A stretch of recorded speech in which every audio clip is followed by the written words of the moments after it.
अस्सलाम वालेकुम। तो आज का हमारा टॉपिक है स्मॉल इंटेस्टाइन की perforation. Small intestine perforation, perforation mean hole बन जाना इंटेस्टाइन के अंदर। अब होल बनेगा, जो भी कंटेंट हम यूज़ करेंगे, इंगल्फ करेंगे, वो कंटेंट कहाँ जाएगा?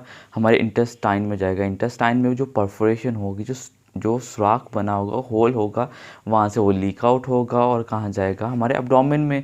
और एब्डोमेन में जाकर इन्फेक्शन कॉज करेगा, पेरिटोनियल के इन्फेक्शन कॉज करेगा, तो पेरिटोनाइटिस डेवलप होगा पेशेंट को।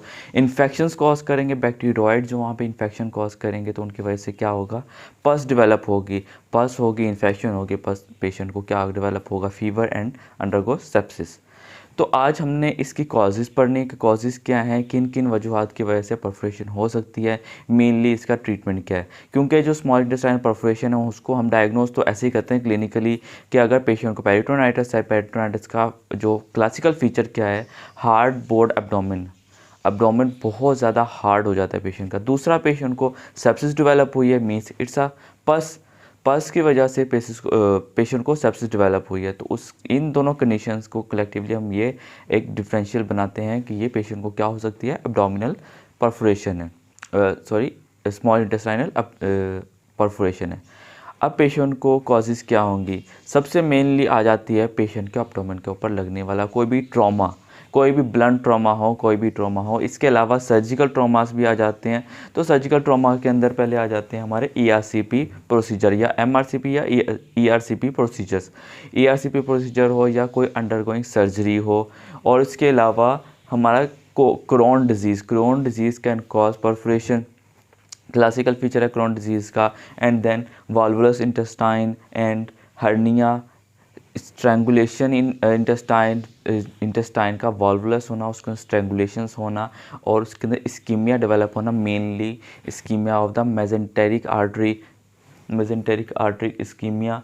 या फिर क्या हो? इंटेस्टाइन के अंदर कोई वर्म हो जो परफोरेशन कॉज कर रहा है, इंटेस्टाइनल वर्म हो, इंटेस्टाइन का कैंसर, मोस्ट कॉमनली जो कैंसर होगा, कैंसर परफोरेशन कॉज करेगा, कैंसर हो। And sometime radiations, early stage की radiations in later stage can cause perforation.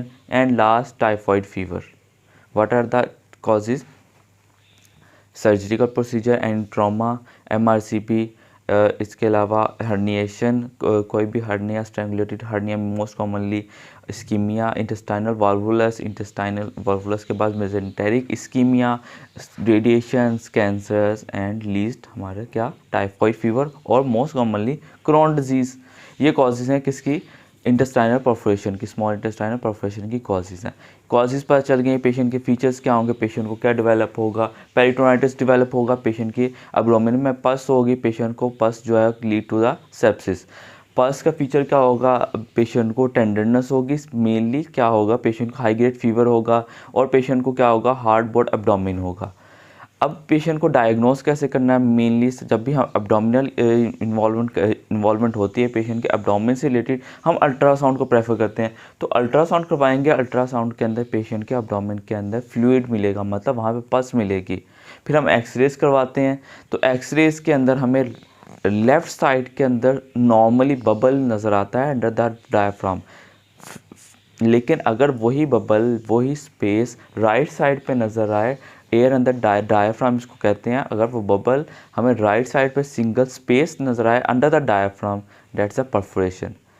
Left side की एयर अंदर diaphragm is a abdominal stomach cavity. Stomach की वजह से वहाँ पे हमें एयर अंदर डायफ्राम नज़र आता है, बट राइट साइड पे एयर अंदर diaphragm mean is a perforation, is a peritonitis. And leastly for the perforation, हमें परफोरेशन फाइंड आउट करनी है तो उसके लिए हम CT स्कैन करवाते हैं। अब मोस्ट इंपॉर्टेंट चीज़ आ जाएगी हमारा ट्रीटमेंट। वैसे तो ये सर्जिकल प्रोसीजर के साथ ही ट्रीट होता है, लेकिन हमने सबसे पहले सर्जिकल प्रोसीजर में पेशेंट को स्टेबलाइज करना होता है। सेप्सिस को पहले ट्रीट करना है, तो सबसे पहले पेशेंट को क्या करना है? हमने NPO कर देना, नील पर ऑरल। पेशेंट का खाना पीना बंद, पेशेंट को NG ट्यूब पास करेंगे for the medication for some digestion. पर 3 दिन के लिए तो फर्स्ट ऑफ ऑल तो पेशेंट को नील पर ऑरल कुछ भी खाने पीने के लिए नहीं देना। पेशेंट को NG ट्यूब पास करनी फॉर द मेडिकेशन और एंटीबायोटिक्स देनी है। और एंटीबायोटिक्स ओरली नहीं देंगे, पेशेंट को कहाँ से देंगे? IV रूट से देंगे और ब्रॉड स्पेक्ट्रम एंटीबायोटिक्स देंगे। पेशेंट को पेन होगी, पेन के लिए हम एनसिड्स देंगे। पेशेंट को क्या करेंगे? आईवी फ्लूइड्स देंगे, एंड देन जब पेशेंट स्टेबलाइज होगा तो पेशेंट को क्या करेंगे, हम सर्जरी करेंगे। पेशेंट की सर्जरी क्या होगी, लेप्रोटमी करेंगे, ओपन सर्जरी करेंगे। ओपन सर्जरी करके हम यहाँ पे प्लास्टिक सर्जरी काइंड ऑफ करते हैं, उसको हम कहते हैं ओमेंटोप्लास्टी। इसमें हम ओमेंटम की लेयर लेके हम परफोरेशन के ऊपर कवर कर देते हैं, और उससे क्या होता है, परफोरेशन में भी ट्रीट हो जाए। बट सम टाइम क्या होता है, परफोरेशन बहुत ज़्यादा स्वेयर होती है, और तो उसके लिए हम क्या करते हैं, इंटेस्टाइन का वो एरिया ही रिमूव कर देते हैं। उससे पहले एक चीज़ के पेशेंट का जब हमने ओपन करना है तो ओपन करके जो वहाँ पे पस है उन सबको क्या करेंगे, वॉश करेंगे और उसको ड्रेन कर लेंगे, साफ़ सफाई करेंगे एब्डोमेन की। और उसके बाद जो अगर कॉम्प्लिकेशन है तो कॉम्प्लिकेशन में या तो हम पूरा क्या करते हैं, आइलियम रिमूव कर देंगे या फिर कॉलन ही रिमूव कर देते हैं। तो उसको हम उसके लिए हम क्या करवाएंगे, पेशेंट की आइलोस्टमी करेंगे या कोलोस्टमी करेंगे। अब आइलोस्टमी या कोलोस्टमी की इंडिकेशंस क्या होंगी, मेनली तो हम क्या यूज़ कर रहे हैं, मेंटोप्लास्टी कर रहे हैं, लेकिन क्या इंडिकेशंस होंगी कि पेशेंट को क्या करेंगे, आइलोस्टमी मतलब पूरा का पोर्शन ही रिमूव कर रहे हैं। मेन जो आ जाता है वो इंटेस्टाइनल कैंसर है तो वो इतना एरिया ही रिमूव कर देता है ताकि कैंसर जो मेटास्टाइज ना करे केयरफुली। तो उसके बाद पेशेंट की इंडिकेशन में सेकंड इंडिकेशन क्या होगी, अगर तो फिस्टूला डेवलप हो चुका है, फिस्टूला बन चुका है, या इंटेस्टाइन की ऑब्स्ट्रक्शन है, ऑब्स्ट्रक्शन हो, फिस्टूला हो पेशेंट को, या एब्डोमिनल कैंसर डेवलप हो चुका है, तो इस कंडीशन में हम वो पोर्शन ही रिमूव कर देते हैं। और पोर्शन रिमूव करके पेशेंट को, और ठीक है, अब उसकी क्या पूछी क्या जाती है आपसे कि आइलोस्टमी है या कोलोस्टमी के बाद पेशेंट को क्या कॉम्प्लिकेशन क्या होंगी, आइलोस्टमी की साइड इफ़ेक्ट्स काइंड ऑफ क्या होंगे। तो मेन साइड इफ़ेक्ट क्या होगा, जो फिस्टुला बनता जो हम पोर्शन रिमूव करते हैं तो उसको हम डायरेक्टली फ़ौरन ही इंटेस्टाइन को दोबारा से स्टिचेस लगा के साथ में जोड़ नहीं देते हैं, क्या करते हैं उसको सम टाइम क्या करते हैं, हमारी स्किन के साथ अटैच कर देते हैं सर्जरी के साथ। उसके बाद जब कुछ टाइम के बाद हम पेशेंट की दोबारा से सर्जरी करते हैं, उन दोनों ओपन पोर्शंस को आपस में अटैच करते हैं, ठीक है। अब वो एरिया जो इंटेस्टाइन का हमारी स्किन पे एक्सपोज हो रहा है, वहाँ पे रिस्क है, हाई रिस्क है किसका, इन्फेक्शंस का।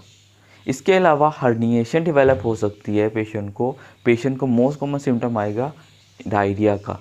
और उसके अलावा स्किन डैमेज हो रही है, ब्लीडिंग हो सकती है पेशेंट को वो स्टिचेस की वजह से। और मोस्टली क्या होता है, पेशेंट जो होते हैं वो केयर नहीं करते, कंप्लाइंट नहीं होते, तो उनके अंदर क्या होती है, जो इंटेस्टाइन है वो वापस चली जाती है, प्रोलैप्स कर जाती है, इंटेस्टाइनल प्रोलैप्स। तो ये थी स्मॉल इंटेस्टाइनल परफोरेशन।